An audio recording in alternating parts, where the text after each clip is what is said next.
Alina Whitmore stood before the iron gates of Ashworth Manor with her heart pounding so hard she feared it would break through her chest. The morning fog wrapped around her ankles like cold fingers, and in her closed fist she held the one thing she had come to give back: the ring. It had felt like a chain since the day it was placed on her finger, and now she intended to remove that chain forever. She did not wait for the footman to announce her.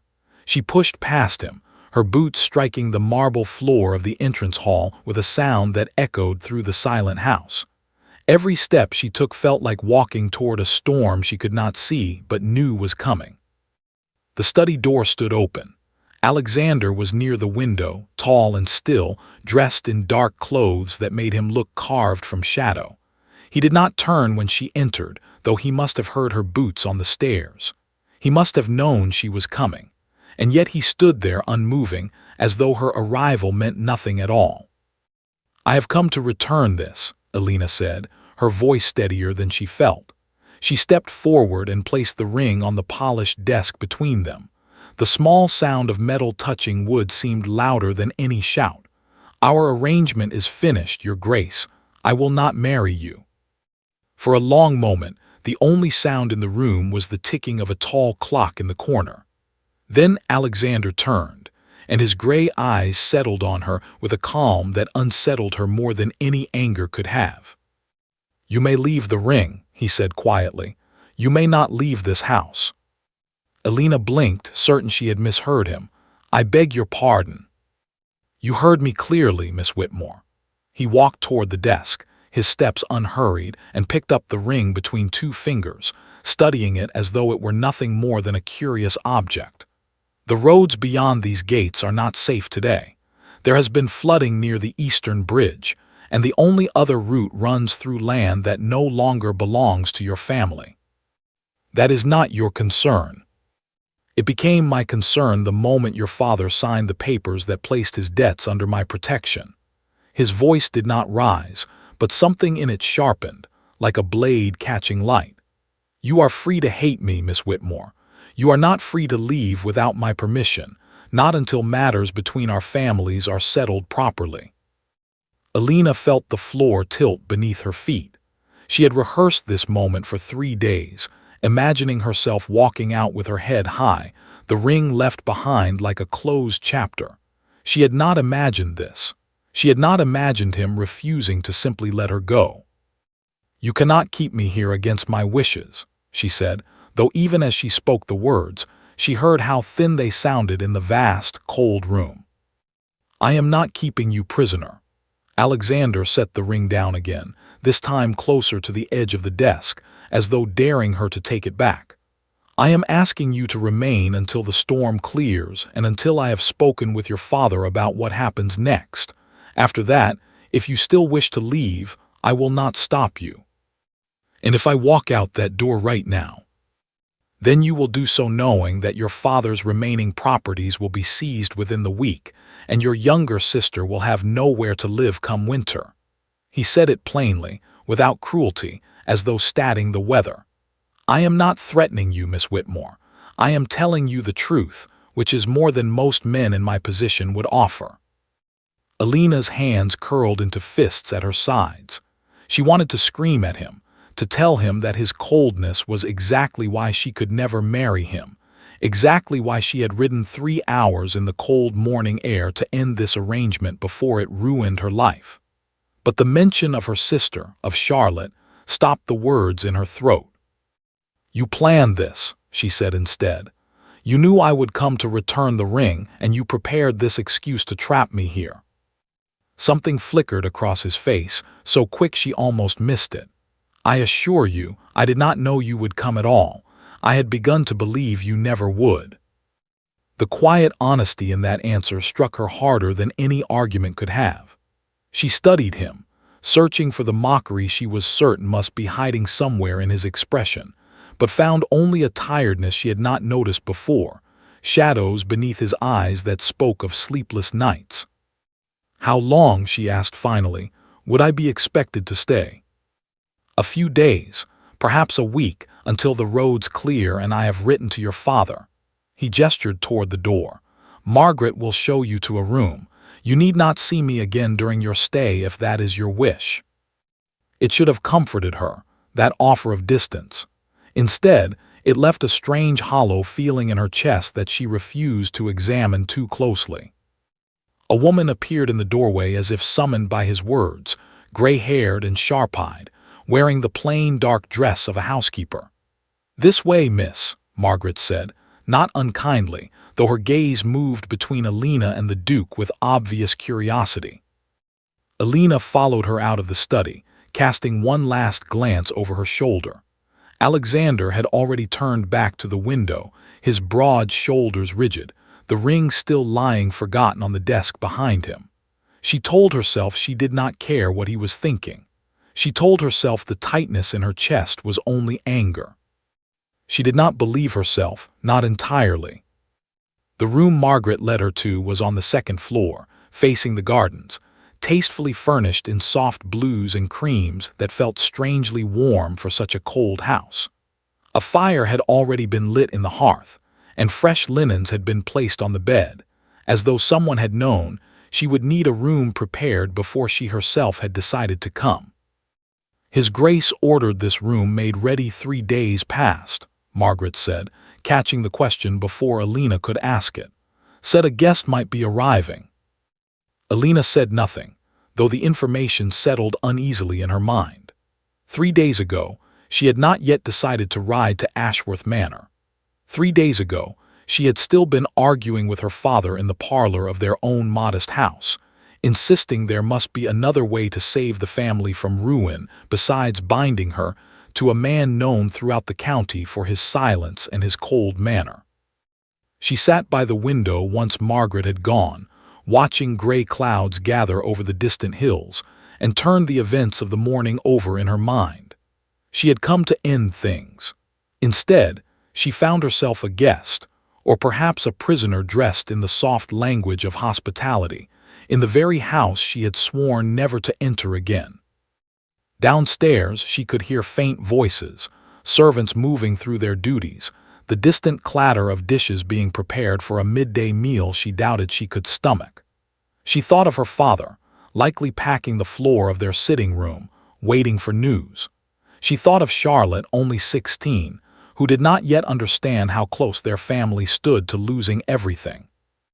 And despite herself, she thought of Alexander, standing alone in that vast study, his eyes carrying a weariness that did not match the reputation the county had given him.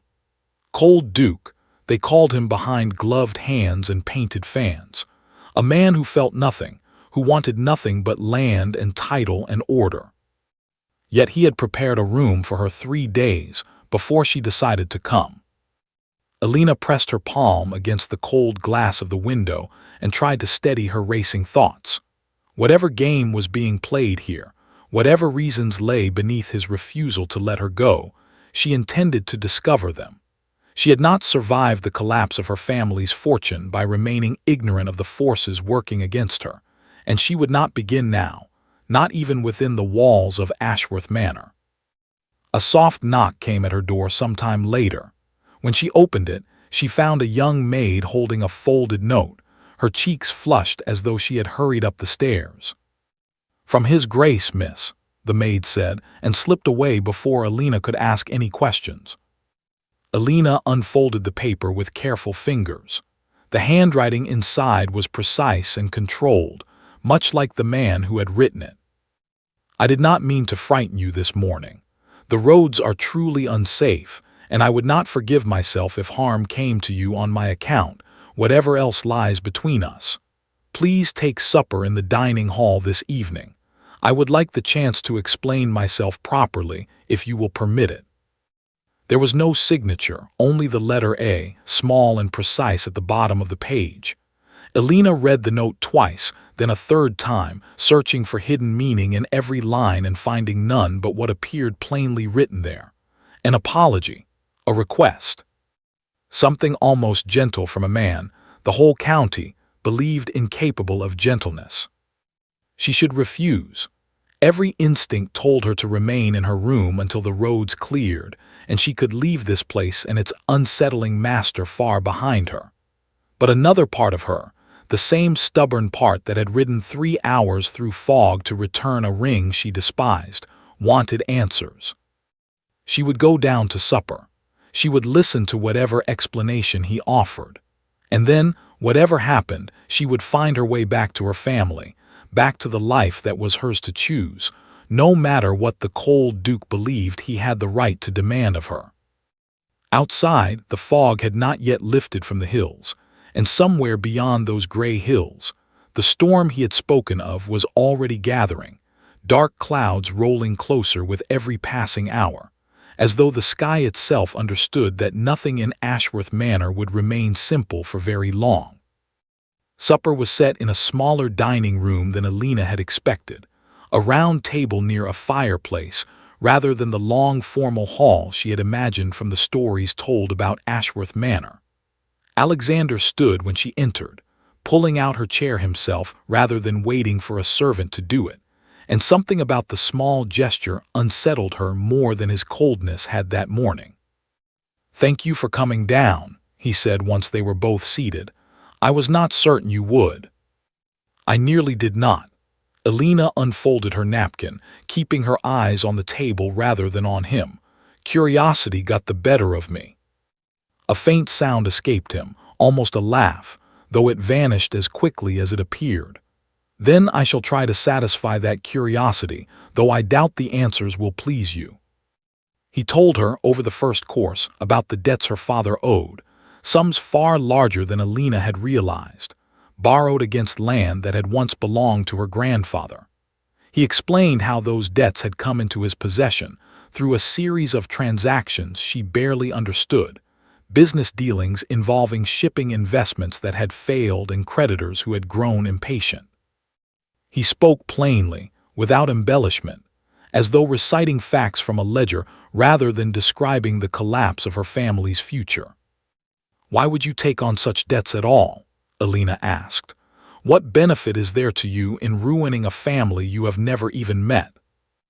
Alexander set down his fork and studied her for a long moment before answering. "I did not seek out your father's debts to ruin him, Miss Whitmore. I purchased them to prevent a man named Edward Langley from doing so." The name meant nothing to Alina, though something in the way Alexander said it, low and careful, suggested it should have. "Langley has been buying up debts across 3 counties, Alexander continued. "He collects them the way other men collect paintings or hunting trophies, then uses them to force families into arrangements far less generous than anything I would propose. Your father's debts were among those he intended to acquire. I moved first. And in exchange for saving my father from this Langley, you expected me to marry you." "I expected nothing." His voice hardened slightly, though his eyes remained steady on hers. "I offered your father a choice. Marriage between our families, which would settle the debts entirely and secure your sister's future, or repayment on generous terms that would take years but would leave your family free of any obligation to me. He chose the marriage. I did not force his hand." Alina sat back in her chair, turning this new information over carefully. It did not match the story her father had told her, the desperate, tearful version where he claimed to have no choice at all, where the Duke's demands had left him no room to refuse. She had believed her father completely. Now doubt crept into that certainty like cold water finding a crack in stone. "Why would my father lie to me?" "I cannot answer that," Alexander said quietly. "I only know what was discussed in this house and what was written in the agreement he signed." The rest of supper passed in careful conversation, both of them navigating around subjects too painful to approach directly. Alina learned in pieces that Alexander had inherited the dukedom young, following his father's sudden death, and that he had spent the years since learning to distrust nearly everyone who approached him with kindness, having discovered too often that kindness came wrapped around hidden demands. "The county calls you cold," Alina said eventually, watching his reaction carefully. "The county is not entirely wrong." He turned his wine glass slowly between his fingers, not quite meeting her eyes.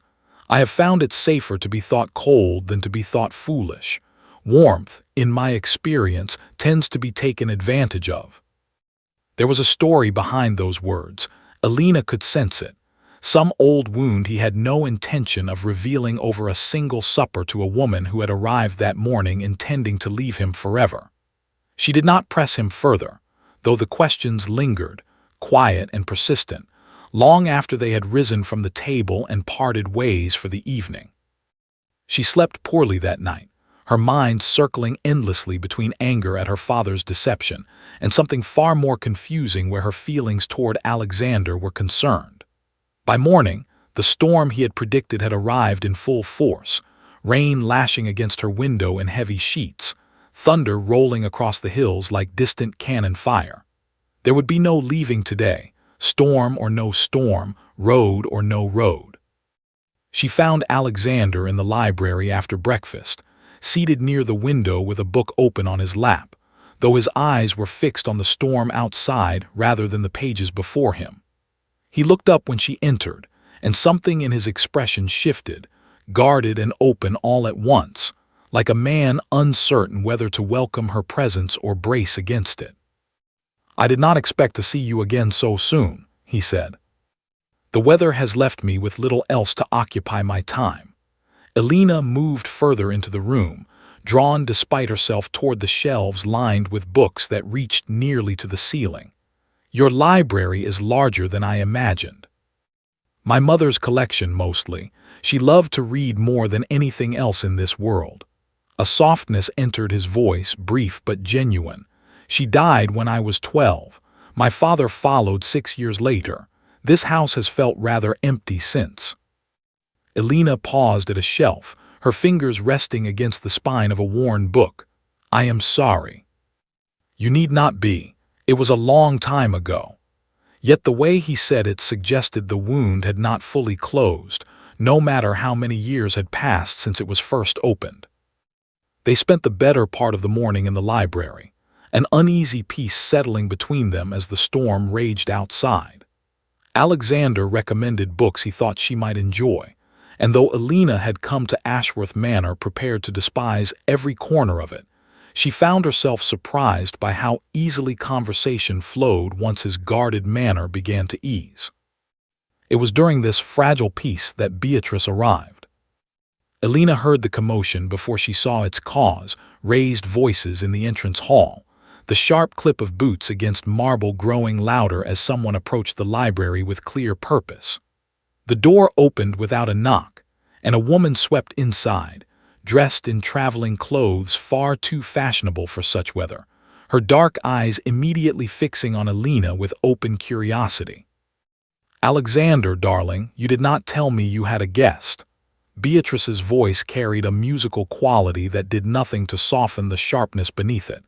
"And such an interesting guest, too. Miss Whitmore, is it not? I have heard so much about you."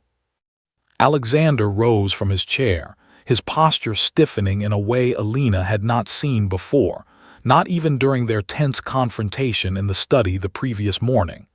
"Beatrice, I was not expecting you." "Clearly not."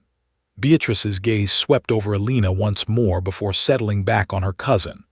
"I came because I heard the strangest rumor in town, that you had finally decided to honor an old arrangement of your father's. I simply had to see for myself whether it was true." "Whatever you heard, it is a private matter." "Nothing in this county remains private for long, cousin. You know that better than anyone." Beatrice settled herself into a chair without waiting for an invitation, arranging her skirts with practiced elegance. Especially not when it involves a family so recently fallen into difficulty as the Whitmores.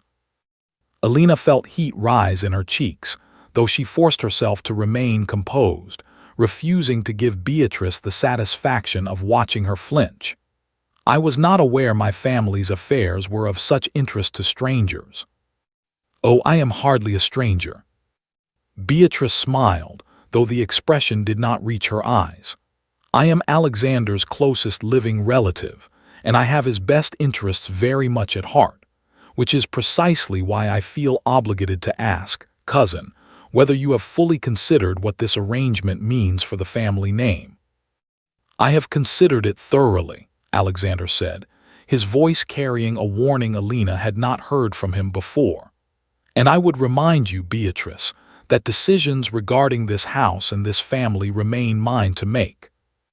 The tension between them was palpable, old grievances simmering just beneath the surface of polite conversation. Beatrice stayed only a short while longer, her questions growing sharper, her observations more pointed, before finally rising to take her leave, promising to return once the roads had cleared properly. "I do hope you consider your position carefully, Miss Whitmore," she said as she paused in the doorway, her eyes cold despite her pleasant tone. "Ashworth Manor has swallowed more than one hopeful young woman before you. I would hate to see you disappointed." Once she had gone, silence settled heavily over the library. Alina watched Alexander carefully, noting the tightness around his jaw, the way his hands had curled into fists at his sides during his cousin's visit. "She does not approve of me," Alina said finally. "Beatrice does not approve of anyone who might inherit what she believes should belong to her children." Alexander exhaled slowly, some of the tension easing from his shoulders, though not all of it. "Pay her no mind. Her words carry less weight than she believes." But Alina could not entirely dismiss the warning, however unkindly it had been delivered. Something about Beatrice's parting words lingered in her thoughts throughout the rest of that stormy afternoon, a quiet unease that refused to fully settle, no matter how pleasant Alexander's company continued to prove as the hours passed. That evening, as rain continued to hammer against the windows and thunder rolled endlessly across the darkened sky, Alina found herself standing once more at the window of her room, watching the storm with a strange mixture of dread and anticipation. Somewhere beyond those gray clouds, her father waited for news, her sister wondered when she might return, and an entire life she had once been certain of now seemed less clear than it had ever been before. She thought of Alexander's face when he spoke of his mother, the brief softness that had crossed his features before he caught himself and returned to his careful composure. She thought of the note he had sent, the quiet apology it contained, so different from the cold refusal he had offered in his study the previous morning. Whatever game was being played within the walls of Ashworth Manor, whatever secrets Beatrice's visit had hinted at, Alina understood with growing certainty that she was no longer merely a guest waiting for the storm to pass. She had become something else entirely, though she could not yet name what that something was, only that it frightened her nearly as much as it drew her forward, deeper into a house full of shadows and unanswered questions. 3 more days passed before the storm finally broke, leaving the grounds of Ashworth Manor soaked and glistening beneath a pale, uncertain sun. Alina had expected, once the roads cleared, to feel a rush of relief at the prospect of finally returning home. Instead, she found herself lingering near the window each morning, watching the drive for signs of dry ground, and feeling something uncomfortably close to reluctance settle in her chest. She told herself it was only practical concern, the natural curiosity of a woman caught between two futures neither of which she had fully chosen. She told herself it had nothing to do with the way Alexander's expression had begun to soften whenever their paths crossed in the corridors, or the quiet dinners they had continued to share each evening, conversation flowing more easily with each passing day. It was during one such morning, while searching the library for a book Alexander had mentioned the previous evening, that Alina made a discovery she had not anticipated. Reaching for a volume tucked high on a shelf, her fingers brushed against something that was not a book at all, a bundle of papers hidden behind the row of leather spines, tied together with a faded ribbon. She should have left it undisturbed. She knew that even as her curiosity overcame her better judgment, and she carefully drew the bundle free, settling into a chair near the window to examine what she had found. The papers were letters, dozens of them, written in a hand she did not recognize, addressed to Alexander in language that grew increasingly desperate and cruel as the dates progressed across several years. The letters were from a woman named Victoria, someone Alexander had clearly loved once, judging by the earliest correspondence, filled with warmth and affection that gradually curdled into something far darker. Elena read enough to understand the shape of the story, though she stopped herself before reading further, feeling suddenly as though she had trespassed somewhere she had no right to be. Victoria had been engaged to Alexander years earlier, before his father's death, back when he had still been considered merely the heir rather than the Duke himself. The engagement had ended badly, the letters suggested, with Victoria ultimately choosing to marry a wealthier suitor, once it became clear Alexander's inheritance carried debts of its own from his father's poor management. Her final letters, written after her own marriage had similarly collapsed, begged Alexander for financial assistance, framing her earlier betrayal as something he should long since have forgiven, entitled to his help despite everything. Elena sat frozen with the letters in her lap, finally understanding the depth of the wound that lay beneath Alexander's careful coldness. This was not simply a man predisposed to distrust, as she had assumed. This was a man who had loved someone completely, only to be discarded the moment his circumstances grew difficult, then approached again years later as though his pain meant nothing at all, merely an inconvenience standing between Victoria and the assistance she demanded. I did not realize anyone still knew those letters existed. Elena startled badly, nearly dropping the papers as Alexander's voice came from the doorway. She had not heard him enter, too absorbed in her discovery to notice the passage of time. His expression, when she looked up, held none of the anger she had braced herself to see, only a weary resignation that somehow struck her more deeply than fury would have. "I am sorry," Elena said, rising quickly and holding the letters out toward him. "I did not intend to pry. I was searching for a book and found these by accident." "You need not apologize." Alexander crossed the room and took the bundle gently from her hands, his fingers brushing hers briefly in the exchange. "I suppose it explains a great deal about why the county considers me so cold, does it not?" "It explains why you might have reason to be cautious," Elena said carefully. "That is not the same as being cold." Something shifted in his expression at her words, a flicker of surprise quickly followed by something warmer, something Elena had not seen from him before. He set the letters down on a nearby table, no longer hidden, no longer a secret weighing silently between them. "Victoria taught me that affection is often conditional," he said quietly. "That love, when tested against difficulty, tends to reveal itself as something far more transactional than it first appears. I built walls after that, Miss Whitmore, and I have maintained them carefully ever since, because it seemed safer than risking such disappointment again. And yet you prepared a room for me before I ever decided to come here," Elena said, watching his face closely.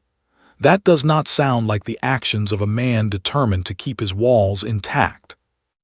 Alexander was quiet for a long moment, his gray eyes searching hers as though weighing how much truth he was willing to offer. "No," he admitted finally, "I suppose it does not." The moment stretched between them, charged with something neither of them seemed willing to name aloud. Elena felt her heart quicken, felt the careful distance she had maintained since her arrival begin to waver dangerously. She might have said something then, might have closed the remaining space between them entirely, had a sharp knock not interrupted the fragile silence. Margaret appeared in the doorway, her expression tight with concern. "Your Grace, there is a visitor at the gate, a Mr. Edward Langley. He is asking to see Miss Whitmore." The name struck Elena like cold water, the same name Alexander had spoken with such careful warning during their first supper together. She glanced toward him and saw his expression harden instantly, all the warmth of the previous moment vanishing beneath renewed tension. "Send him away," Alexander said. "Miss Whitmore is not receiving visitors." "He says it concerns her father, Your Grace. He is quite insistent." Elena's stomach tightened with sudden dread. Whatever business Edward Langley believed he had with her father, it could not be good news, not given everything Alexander had already told her about the man's reputation for collecting debts and forcing families into desperate arrangements. "I should see him," Elena said. "If this concerns my father, I need to know what he wants." Alexander's jaw tightened, but he did not argue further, only nodded once and led the way toward the receiving room himself, clearly unwilling to let Elena face this visitor entirely alone. Edward Langley waited there already, having apparently been shown inside despite the earlier instruction, a tall man with an easy smile that did not quite match the calculation visible in his pale eyes. "Miss Whitmore, what a pleasure," Langley bowed with exaggerated politeness, though his gaze lingered on her a moment longer than proper etiquette allowed. "And His Grace as well. How fortunate to find you both together." "State your business, Langley," Alexander said, his voice cold enough to match his reputation entirely. "Straight to matters, then. Very well." Langley's smile widened slightly, and he withdrew a folded document from inside his coat, holding it out toward Elena rather than Alexander. "It seems your father has been rather busy since your departure, Miss Whitmore. He came to see me 3 days past, quite desperate, asking whether I might purchase a portion of his remaining debts on terms more generous than those offered elsewhere." Elena felt the color drain from her face. "That is not possible. My father's debts already belong to the Duke." "A portion, yes." Langley's eyes glittered with something close to satisfaction. "But not all of them, it seems. There remains a smaller debt, separate from the main arrangement, one your father apparently believed he might resolve quietly without involving His Grace at all. I have agreed to purchase it, on the condition that certain terms are met." "What terms?" Alexander's voice had gone dangerously quiet. "Merely that Miss Whitmore consider an alternative arrangement to whatever understanding exists between yourself and her father." Langley's gaze returned to Elena, openly assessing now, stripped of any pretense of politeness. "I find myself quite taken with the idea of a Whitmore bride, Your Grace. Perhaps more taken with the idea than you yourself appear to be, given how coldly the county describes your affections." Elena felt sick, understanding at last the full shape of what was being suggested. Her father, desperate and perhaps still hoping to avoid the marriage entirely, had apparently sought out the very man Alexander had warned her about, unwittingly placing her directly in the path of danger he had tried to prevent. "I will not be bought or traded like property, Mr. Langley," Elena said, forcing steel into her voice despite the trembling she felt beneath it. "Whatever arrangement my father discussed with you, it was made without my knowledge or consent, and I have no intention of honoring it." "How very noble." Langley's smile did not waver, though something colder entered his expression. "Though I wonder how noble such sentiments will remain once your father's remaining properties are seized for non-payment, which I assure you will happen swiftly should you refuse my generous offer." "She has already given her answer," Alexander said, stepping forward, his presence suddenly filling the room with a controlled fury Elena had not witnessed from him before. "You will leave this house, Langley, and you will not return. Whatever debt you believe you have purchased, I will settle it myself before the day is finished, and you will find no further leverage against this family." For a moment, something dangerous flickered across Langley's face, quickly smoothed away beneath practiced composure. "As you wish, Your Grace, though I suspect this matter is not so easily concluded as you believe." He left without further ceremony, his departing bow carrying an edge of mockery that lingered uncomfortably in the room long after he had gone. Elena remained standing near the window, her hands trembling slightly despite her attempts to steady them, the full weight of what had just occurred settling heavily over her. "He will not simply give up," she said quietly. "No," Alexander agreed, moving to stand beside her. "Men like Langley rarely do, but I meant what I said. I will settle this debt myself, whatever the cost, and he will have no further claim over your family." "Why would you do that? After everything, after Victoria, Why would you continue extending yourself for a family that has brought you nothing but trouble since the moment I arrived?" Alexander turned to face her fully, and for the first time since her arrival, Alina saw something entirely unguarded in his expression, something that made her breath catch in her throat. "Because somewhere during these past several days, Miss Whitmore, my reason stopped being about debts and arrangements at all." The words hung between them, heavy with meaning neither of them had yet spoken aloud. Alina felt herself drawn toward him, the careful distance she had maintained since her arrival crumbling with each passing second. His hand rose, fingers gently brushing a strand of hair from her face, and for one suspended moment, she believed he might finally close the distance between them entirely. A sudden commotion from the entrance hall shattered the moment before it could complete itself. Raised voices and hurried footsteps announcing an arrival neither of them had anticipated. Alexander stepped back, composure sliding back into place like armor being fastened, though his eyes lingered on Alina a moment longer, filled with something that promised this was not truly finished between them. Whatever waited beyond that door, Alina understood with sudden clarity that the fragile peace of the past several days had ended entirely, and whatever came next would test everything that had begun to grow, quiet and unexpected, within the walls of Ashworth Manor. The commotion belonged to Alina's father, Daniel Whitmore, who arrived at Ashworth Manor pale and out of breath, having ridden through the muddy roads the moment he received word that Langley had appeared at the estate.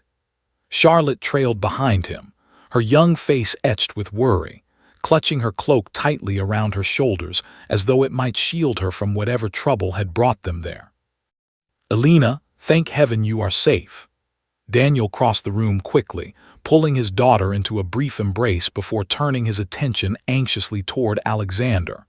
"Your Grace, I must apologize. I never intended for Langley to approach my daughter directly.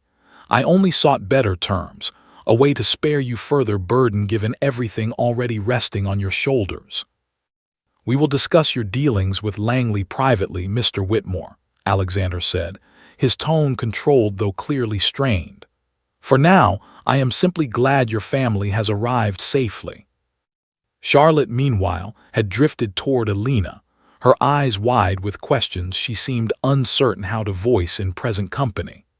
Alina squeezed her sister's hand reassuringly, though her own thoughts remained tangled, still caught in the unfinished moment that had passed between herself and Alexander only minutes before.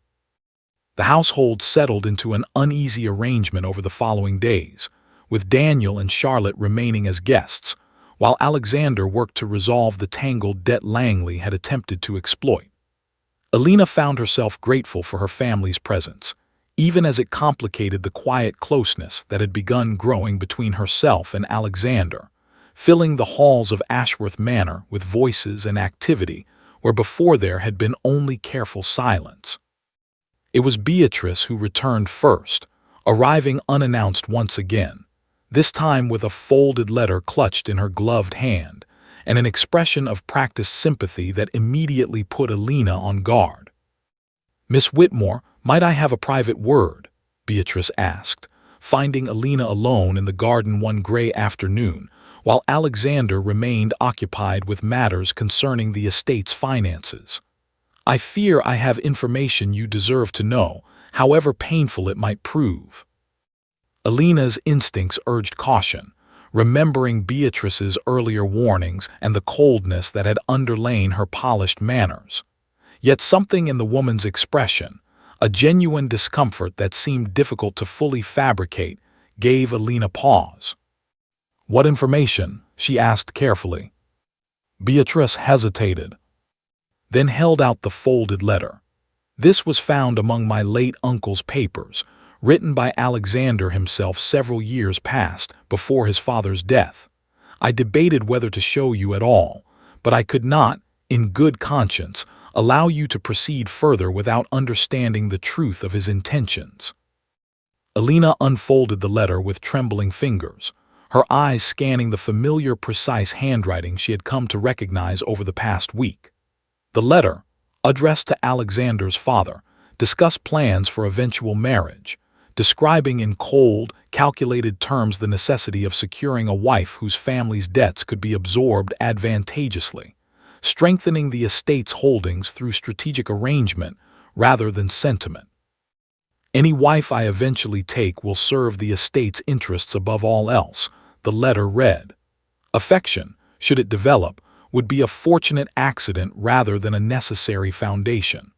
I have seen what comes of marrying for feeling alone, and I have no intention of repeating my own father's mistakes. Alina felt something cold settle in her chest as she read the words again, searching desperately for some alternate meaning that might soften their harsh implication.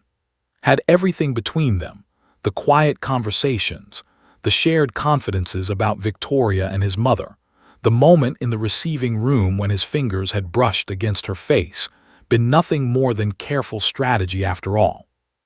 "I am sorry to be the one who shows you this," Beatrice said, her voice carrying what almost sounded like genuine regret. "But you deserve to know the truth before you give your heart entirely to a man who views marriage as merely another business arrangement." Alina said nothing, the letter trembling slightly in her grip as conflicting emotions warred within her. Everything Alexander had told her, everything she had witnessed of his careful guardedness beginning to soften, now seemed cast in an entirely different light, tainted by the possibility that his warmth had been calculated from the very beginning, a means of securing her cooperation rather than genuine feeling. She sought him out that evening, finding him in his study exactly where she had first confronted him nearly 2 weeks earlier, the ring's return feeling like a distant memory now compared to everything that had unfolded since. He looked up as she entered, and whatever he saw in her expression immediately brought him to his feet, concern replacing the careful calm he usually maintained. "Alina, what has happened?" She held out the letter without speaking, watching his face carefully as he read it. His expression shifted through several emotions in quick succession: confusion, recognition, and finally something that looked remarkably like anger, though not directed at her. "Where did you find this?" "Beatrice showed it to me this afternoon. She said it was found among your father's papers." Alexander's jaw tightened, and he set the letter down with more force than necessary. "This was written nearly 6 years ago, Alina, before my father's death, when he was pressuring me constantly to consider marriage purely as a strategic tool. I wrote those words to appease him, to end an argument that had continued for weeks, not because I believed them fully myself even then." "How am I meant to know that?" Alina's voice cracked slightly despite her efforts to remain composed. "How am I meant to trust anything you have told me, when this letter suggests such calculation lay beneath everything from the very beginning?" "Because I am telling you the truth now, as I have tried to since the moment you arrived here." Alexander stepped closer, though Alina found herself retreating slightly, unable to fully release the doubt that had taken root since reading Beatrice's letter. "Whatever calculation existed years ago has nothing to do with what has grown between us these past weeks. You must believe that." "Must I?" Alina felt tears threatening despite her determination to remain strong. "You forget, Your Grace, that I came here intending to return your ring and leave this arrangement behind entirely. Perhaps I should have trusted my first instincts after all." She turned to leave, but Alexander caught her arm gently, his expression pleading in a way she had never witnessed from him before. "Alina, please, do not let my cousin's manipulation undo what has taken root between us.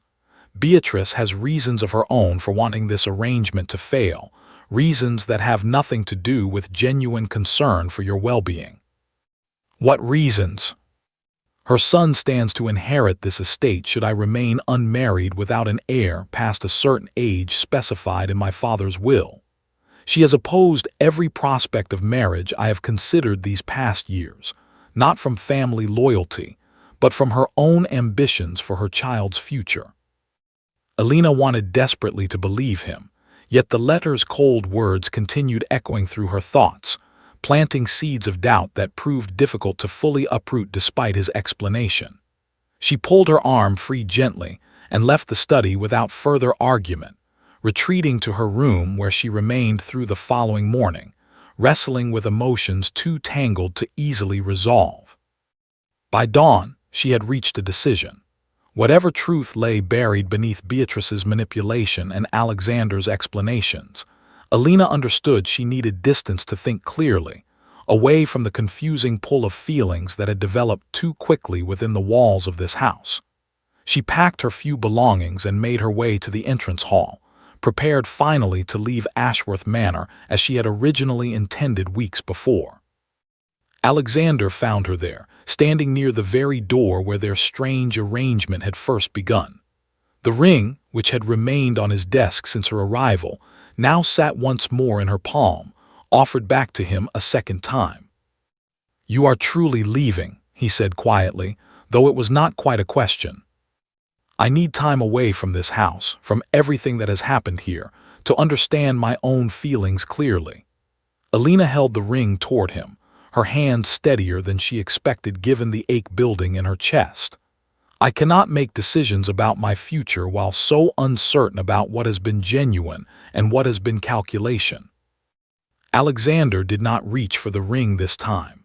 Instead, he studied her face for a long, silent moment, something raw and unguarded visible in his expression despite his usual careful composure. "I will not stop you," he said finally. "Whatever debts remain between our families, I have already resolved them separately from any arrangement concerning marriage. You are free to leave, Alina, truly free, without obligation or consequence to your family's future." The words struck her with unexpected force, confirming something she had perhaps hoped to hear without fully realizing it. Whatever else lay unresolved between them, he was not using her family's circumstances as leverage any longer, was not forcing her hand as he had seemed to during their first confrontation weeks earlier. "Thank you," she managed, though the words felt inadequate against everything churning within her. She left Ashworth Manor that morning beneath a pale, watery sun, her father and sister following behind in their own carriage, the estate growing smaller in the distance, until it disappeared entirely behind the rolling hills. Alina told herself she felt relief at finally putting distance between herself and the confusion that house represented, yet the ache in her chest told a different story entirely, one she was not yet prepared to fully acknowledge. The weeks that followed passed in a strange, muted fashion, Alina settling back into her family's modest home while her thoughts continued drifting, unbidden, toward gray eyes and quiet conversations in a library filled with books that had once belonged to a mother lost too soon. She heard nothing from Alexander during this time, no letters, no visits, only silence stretching between them like the very distance she had insisted upon.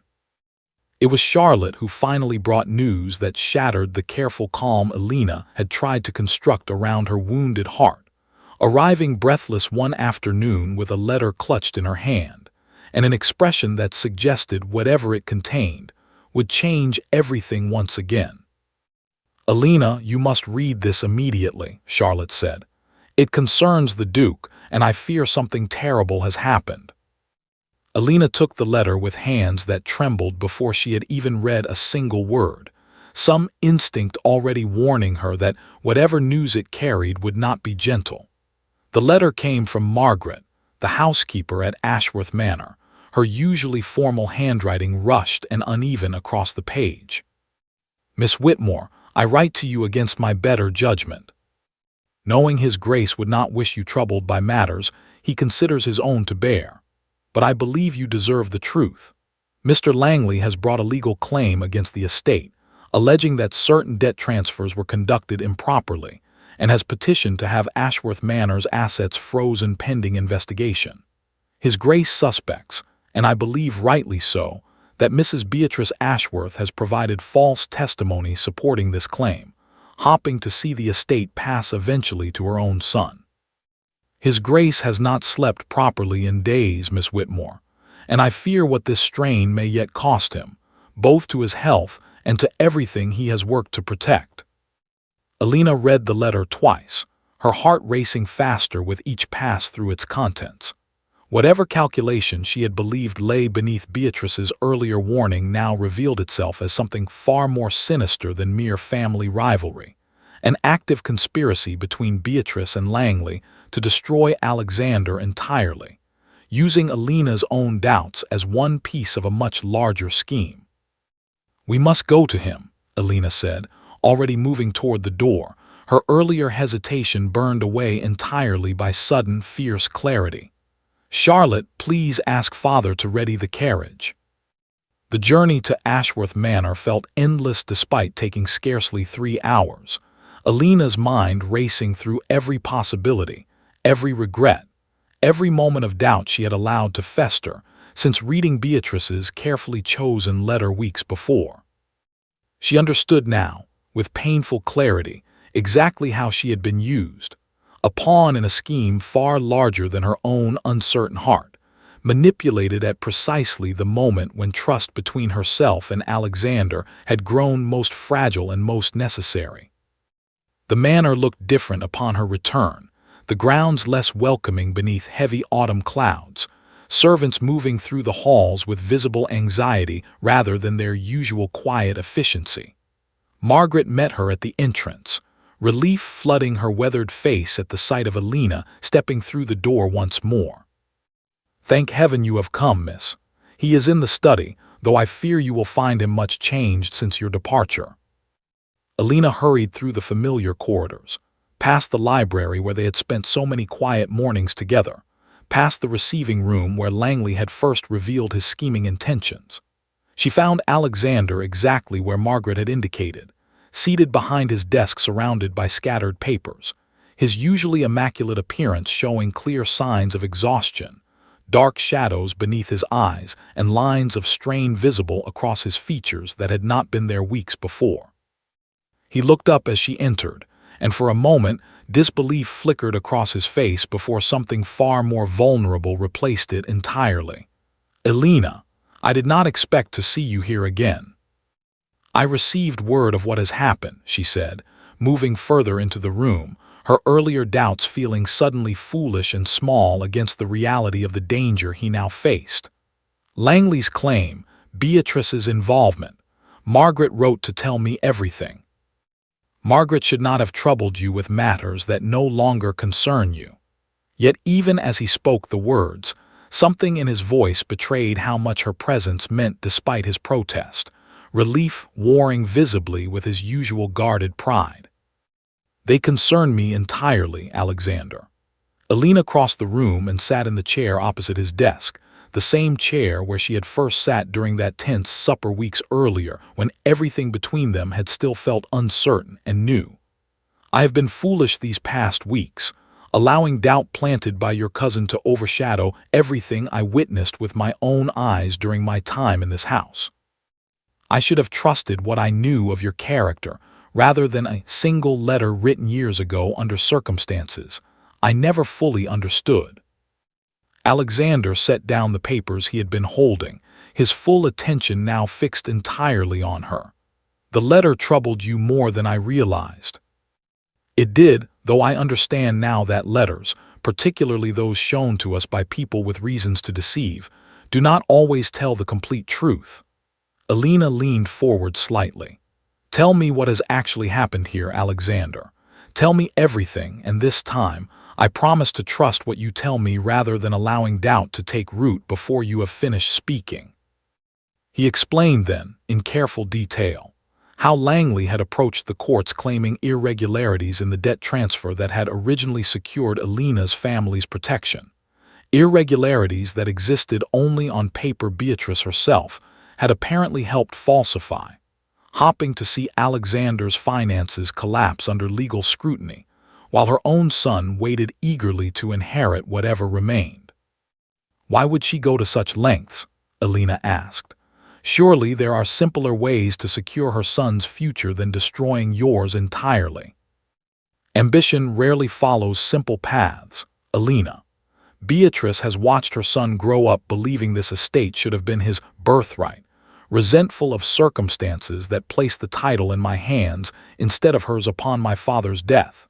She has waited years for an opportunity to weaken my position sufficiently to challenge my claim, and Langley's scheming provided exactly the tool she needed.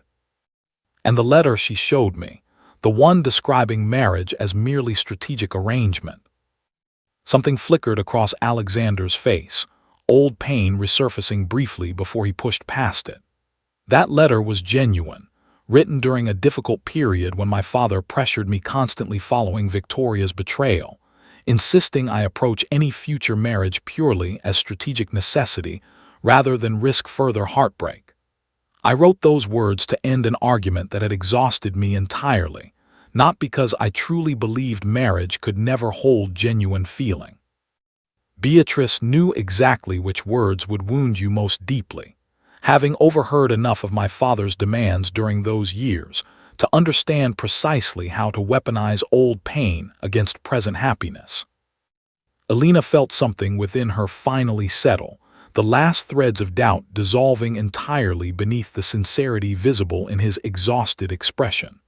I am sorry I allowed her words to plant such doubt between us. I should have come to you directly rather than fleeing without explanation. You were protecting your own heart, Alina. I cannot fault you for that, not when I understand so intimately the instinct to guard oneself against potential betrayal. He rose from his desk and moved around it, kneeling briefly beside her chair so their eyes met more directly. But I would ask, if you are willing, that we face whatever comes next together rather than allowing further schemes to divide us. Langley's claim threatens everything I hold, Alina, this estate, my family's legacy, everything except the one thing that has come to matter most during these past difficult weeks. What is that?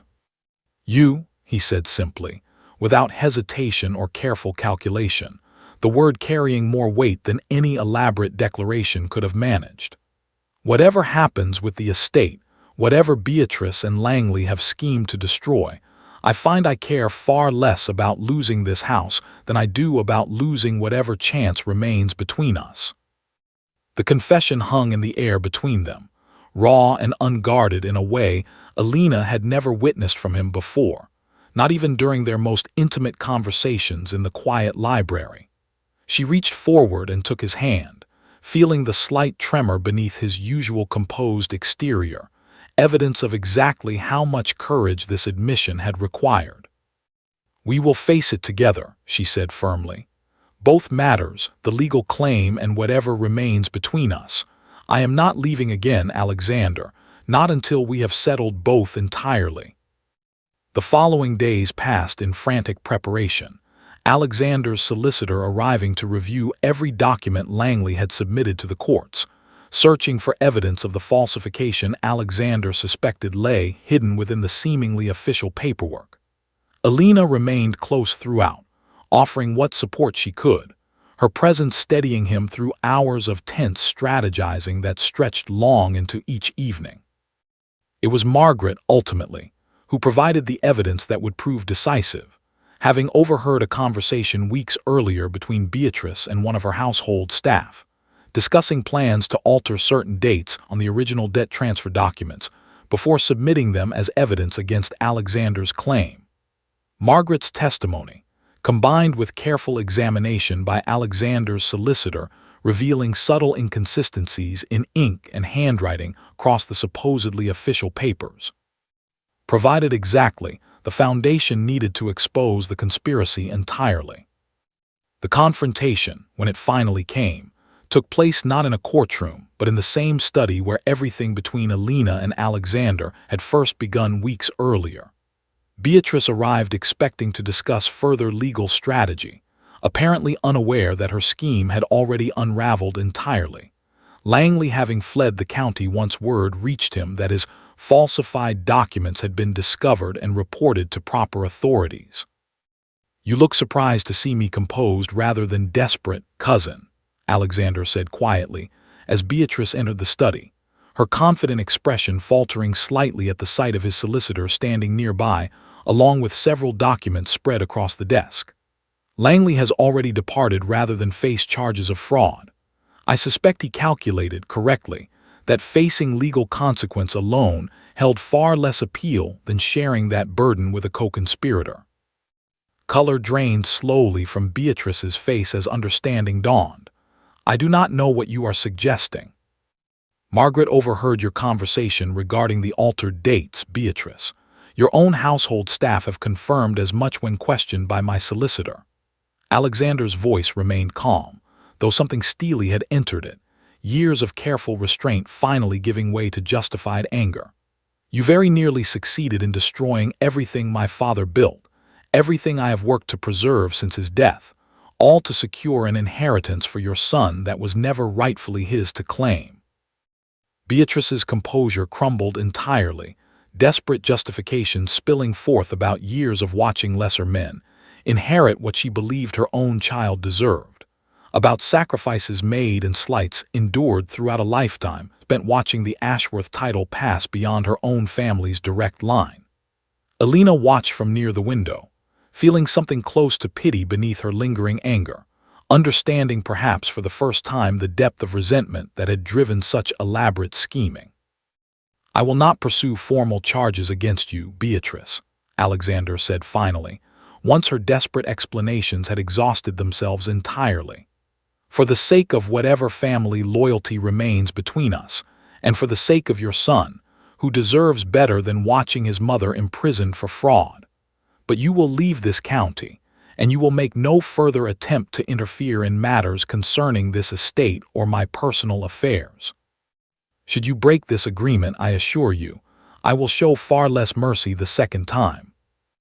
Beatrice left without further argument, her earlier confidence replaced entirely by chastened silence, and something within Ashworth Manor seemed to exhale collectively once she had finally departed for good. The legal claim, stripped of its fraudulent foundation, collapsed entirely within days, leaving Alexander's position and finances secure once more. The threat that had loomed so heavily finally lifted entirely. It was several weeks later, as autumn deepened into the first hints of winter, that Alexander found Alina once more in the garden where their confrontation with Beatrice's manipulative letter had first begun. She turned as he approached, and something in his expression, open and unguarded in a way she had come to treasure during their months together, told her this moment carried particular significance. "I find myself standing here again," he said, "in nearly the same spot where I very nearly lost you to my cousin's schemes. I thought it fitting, then, to attempt something rather different this time." He withdrew the ring from his pocket, the same ring Alina had returned to him twice now during their complicated courtship, though this time he did not simply set it aside or offer it as part of some strategic arrangement. He knelt instead, taking her hand gently in his own. "Alina Whitmore, I have spent years believing myself incapable of the kind of affection that risks genuine vulnerability, protecting myself so carefully against potential betrayal that I very nearly missed the chance at real happiness entirely. You have taught me, through patience and honesty and courage I scarcely believed myself deserving of, that some risks prove worth taking regardless of past pain. I'm not asking you to marry me out of obligation or debt or strategic necessity. I am asking because I love you, completely and without calculation, and because I cannot imagine facing whatever comes next in this life without you beside me." Tears gathered in Alina's eyes as she looked down at him, every doubt and hesitation of the past months finally dissolving entirely beneath the sincerity of his words. "I love you too, Alexander. Not the cold duke the county whispers about, but the man who prepared a room for a guest he hoped might come, who protected my family without expecting anything in return, who trusted me with his deepest wounds even when trust had cost him so dearly before." He slid the ring onto her finger then, and this time neither of them hesitated, neither of them held back the emotion that had grown so carefully between them across months of storms and schemes and slowly dissolving doubt. When he rose and drew her close, sealing their promise with a gentle kiss beneath the pale autumn sky, Alina felt none of the coldness the county had once whispered about, only warmth, hard-won and genuine, finally free of every shadow that had once stood between them. Their wedding took place at Ashworth Manor itself. The same halls that had once felt so foreboding now filled with warmth and laughter, Charlotte serving as bridesmaid while Daniel Whitmore watched with tears of genuine joy rather than desperate relief. Margaret oversaw every detail with quiet pride, having witnessed the transformation of both master and household across the difficult months that preceded this celebration. Years later, Alina would sometimes find the old ring resting on her finger during quiet evenings in the very library where she and Alexander had first begun truly knowing one another. And she would remember the cold morning when she had arrived intending only to return it and leave forever. She would remember the Duke's quiet refusal to let her go, a refusal born not from cruelty or calculation as she had first believed, but from a hope he had scarcely allowed himself to acknowledge even then, that somewhere within their complicated arrangement, something genuine and lasting might yet take root. It had, in the end, taken root entirely, growing stronger through every storm and scheme that had tested it, until neither the cold reputation that once surrounded Alexander nor the desperate circumstances that had first brought Alina to his door held any power over the life they had built together, warm and enduring, within the walls of a house that had finally, truly become a home.